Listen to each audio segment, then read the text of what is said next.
Hey everyone, it's Cyrus from GemPacked. Today I'm going to be showing you how to make these into bracelets like these. It's really easy, you don't need that many materials, and I'm going to show you how right now. Here's what you need. You need metal wire, hard or half hard is best, and you need beads. You can choose whatever pattern you want, but just make sure that the holes on the beads are big enough to fit the wire. And you need a hook clasp. You also need 2 pliers, 1 round nose, 1 flat nose, and a wire cutter. For the wire, I would go as thick as the holes in your beads will allow you. I'm using 18 gauge wire, half hard or hard. You don't want it to be too soft because then the bracelet won't keep its shape so well. And then I chose some beads that I know that the wire will fit through it. It's about 1 millimeter hole. Okay, so let's do the wire up.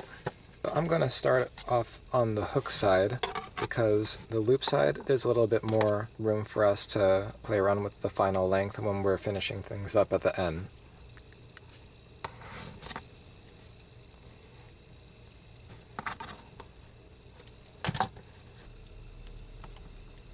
So don't make it too tight around here or else it's going to be too stiff.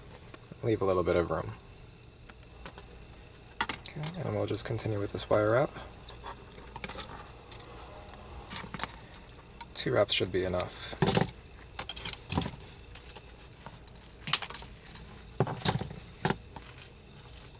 Okay, so now that it's on there, we can just get to beading. Now the pattern that you use is completely up to you. I'm just going to use some black onyx and pave diamond beads. Can't go wrong with that. Since we're doing a pattern here, there's going to be a center of the bracelet, and this is going to be the center right here, this bead. I'm just going to have these 2 diamond beads a little bit off center. Now if I want this bracelet to be 7 inches, I want the center to be a little bit less than halfway. The center is going to be a little bit less than 3.5 because we have to take into account the clasp, which is about 1 inch. I'm going to move it off center about 1/4 of an inch, maybe even 1/2 inch, but we can play around with the loop on the other end when we're done. Yeah, so the total length is going to be about 7 to 7.5. We're going to get it within 1/2 of an inch. We have 7 on this side, 7 on that side, and then 1 in the center. If we get to the end and we feel like this is going to be a little bit too long or too short, we can still change it. If I do 1/2 inch for the loop, it's probably going to be a little bit under. So I'm going to go back and add an 1/8 bead on this side. 8, 8, and 1 in the center. Now let's see. Alright, so now it's exactly at 7. We're just using this loop as a guide, and it's about 1/2 inch, so we're on track for 7.5 inches. That should be fine. It's never going to be exact, usually within 1/4 or 1/2 inch. So let's do the other side. Now when you're making the loop, you want to leave just a little bit of room here, because we're going to be curving the wire. So you need a little bit of room for the beads to move. Maybe just 1/8 of an inch is good. Okay, so I make a wrap. And at this point we can just kind of test out how it fits.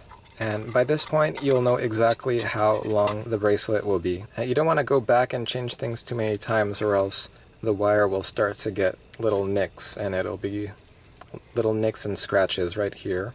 So that's going to make it a little bit weak, but you can go back once or twice if you feel like you need to make a change. Okay. Do wire up. We pretty much have a finished bracelet. So now that I'm happy with this, I can go ahead and make this cut.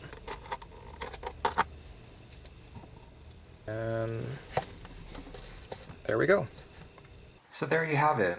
We took some really simple materials and made them into a really cool customizable bracelet.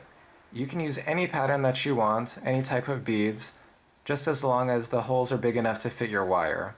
Try it out, get creative with this, and have fun. That's what jewelry design is all about. If this video was helpful for you, subscribe to our YouTube channel and follow us on Instagram and Facebook for more jewelry related fun and more helpful tips. Thanks for watching.